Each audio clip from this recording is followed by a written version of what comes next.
अब question number 6 बता रहा हूँ। क्वेश्चन नंबर 6 क्या है आपका कि क्या AP 11,8,5,2 का एक पद -150 है, क्यों? फिर उसके बाद लिखा check whether -150 is a term of the AP 11,852 लिखा। सबसे पहला काम तो आपको ये करना है कि कोई आपके पास एक AP दी है, ये AP है, ये अपन क्या करते हैं, ये पहले आप AP लिखिए। आपको AP में सबसे पहली चीज़ तो आपको निकाल देना है फर्स्ट टर्म और कॉमन डिफरेंस, प्रथम पद और सर्वंतर। सबसे पहला काम आपको ये निकालना है।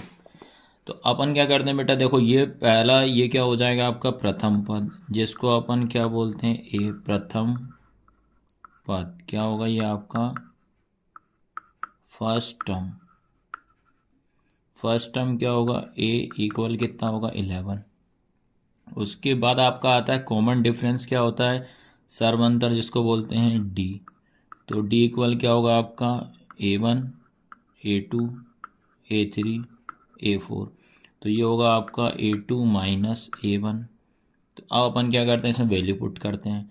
तो बेटा डी इक्वल क्या हो जाएगा, A2 कितना है आपका 8 माइनस 11। तो 11 में से 8 जाएगा तो कितना बचेगा 3। 11 बड़ा नंबर है तो माइनस का, तो ये निकल गई आपकी डी की वैल्यू।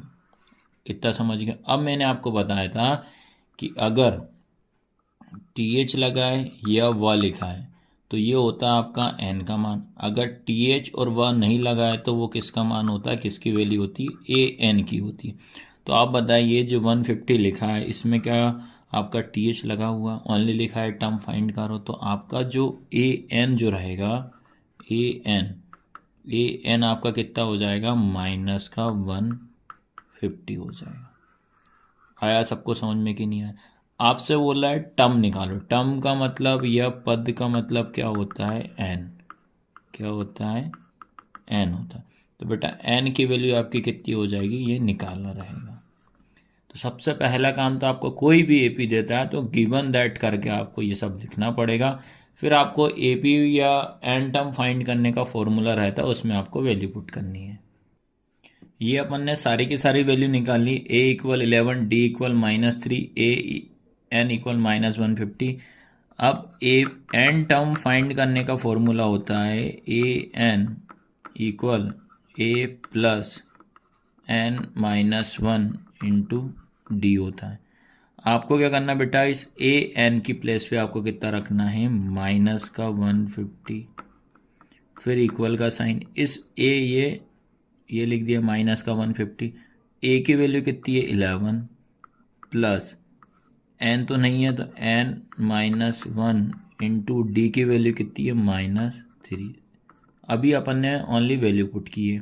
फिर आएगा आपका माइनस का 150 इक्वल ये 11 हो जाएगा।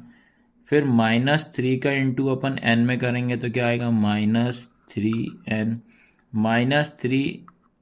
-3 का इंटू -1 तो माइनस माइनस क्या होगा, +3 बन जा 3 हो जाएगा।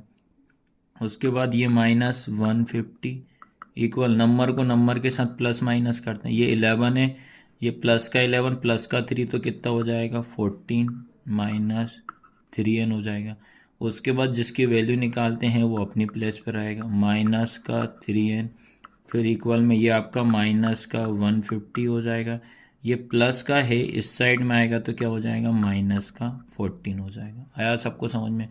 अब बेटा ये क्या होता है कि माइनस माइनस कितना हो जाएगा, प्लस। दोनों को ऐड करेंगे तो आएगा 164 और साइन आएगा माइनस का, इक्वल में आएगा माइनस का 3n। फिर ये माइनस से ये माइनस कैंसिल।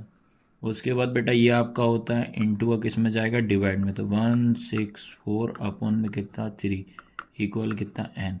तो यही आपके क्या है वैल्यू, और यही अपना क्या है बेटा आंसर है। तो कितना आया 164 अपॉन 3 इक्वल में n टर्म आपका इतना रहेगा।